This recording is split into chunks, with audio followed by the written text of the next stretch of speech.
Hello everyone, welcome back to our channel. This is the another episode in the Mystic Agnathavasi series. This episode is about the ego of the fail. Good evening to everyone. In the quiet of this moment, let's explore a simple, fundamental choice we make every single day. It's the choice of the path. If you are like most of us, your mind has natural gravity. It pulls you towards that feels safe, what feels comfortable. We look at the landscape of our life, at the choice before us, and we instinctively search for the smoothest road, the path with no hurdles, no step climbs, no threshold drops. We tell ourselves that this is the right way, the smart way, the path of least resistance. We believe that a life without struggle is a successful life. We design our careers, our relationship, our days, all in the pursuit of this comfortable equilibrium. But what if this deep seated instinct is wrong? What if the smoothest path is detour, not in a distinction? What if the hurdles we try to desperately to avoid are in fact the way? To understand this, we don't need complex philosophy. We only need to remember something we have all done, but have long since forgotten. We need to remember how we learn to walk. Think of a child, perhaps one you know, or perhaps the memory of yourself. A tiny human, not yet study, wanting to cross a room. They see a destination, a parents on a colorful tie. The desire is pure, and so they begin. They pull themselves up, their legs like uncertain stilts. They take a step, a lurching movement of faith. Moving one foot into the empty air for a split second, they are completely out of balance. This is the first hurdle, gravity. And what happens? They fall.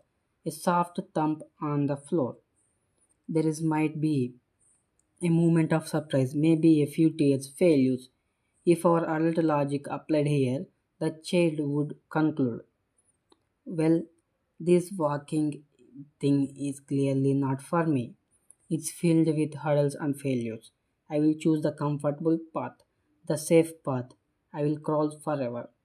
But the child does not do this, driven by a purpose that outweighs the pain of the fall.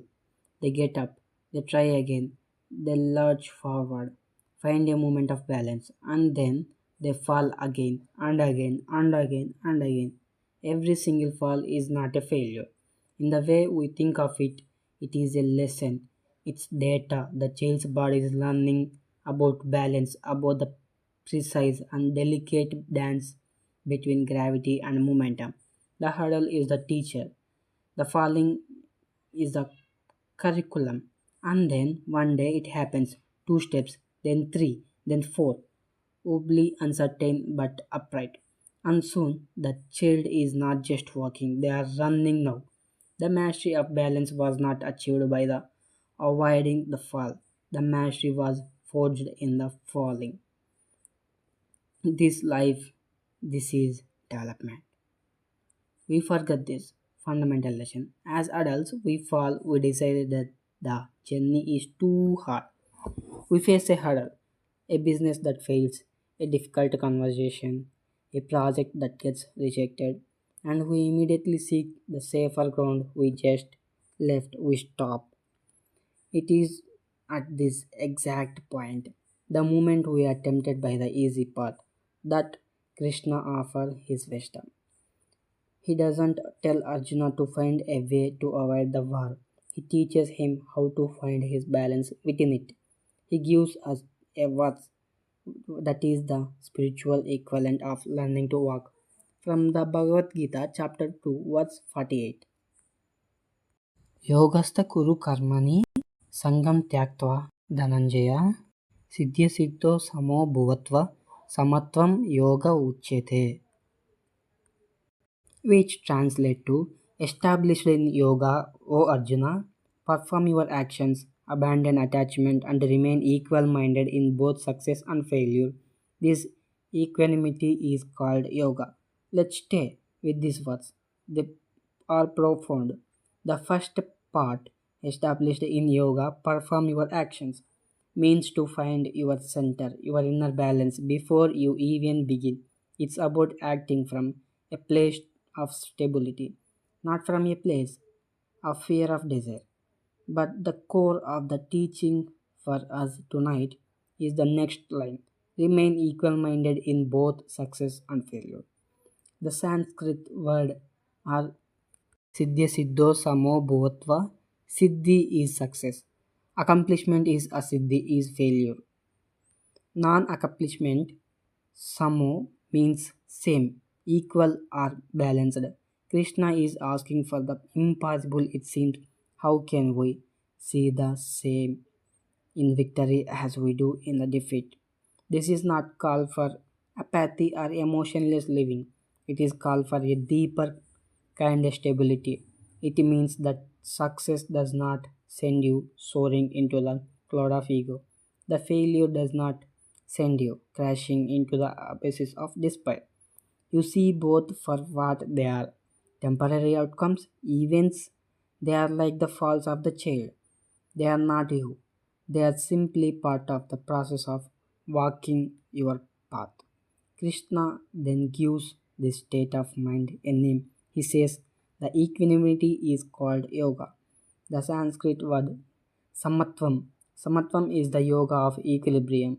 It is the spiritual balance we lose when we start fearing the fall. The child learning to walk is a perfect practitioner of samatvam. They are so focused on the purpose, getting across the room, that the success of a step and the failure of a fall are treated with a similar spirit. They are just a part of the process. The child is not attached to either outcome, they are committed to the journey. When we face hurdles in our life, we lost this samatvam. We become so attached to the idea of success that our fear of failure paralyzes us.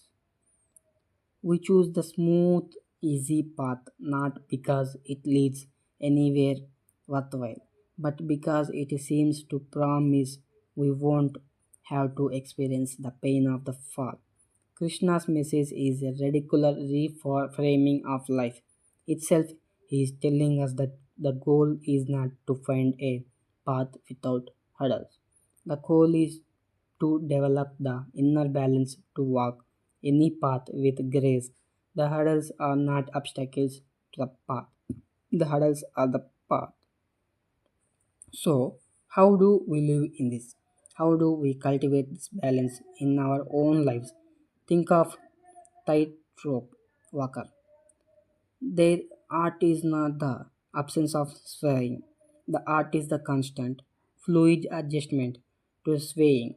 They find their center by learning into the moments of imbalance. They don't fight with wobble, they dance with it.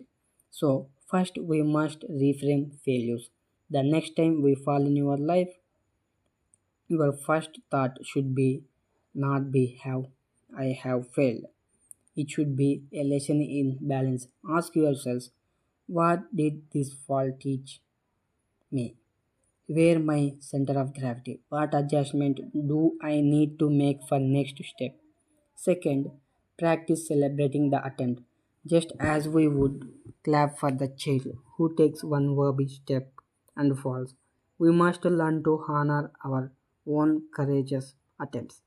We live in a world that only celebrates the finish line, but the Gita teaches us to find dignity and meaning in the running of the race itself, regardless of outcome. And finally, your closing thought for tonight is this: the quantity of a life is not measured by the smoothness of the path it took. It is measured by the balance, that grace, and the resilience with which it walked the path it was given. The child becomes a runner not by avoiding the fall, but by mastering it. Don't pray for life without hurdles.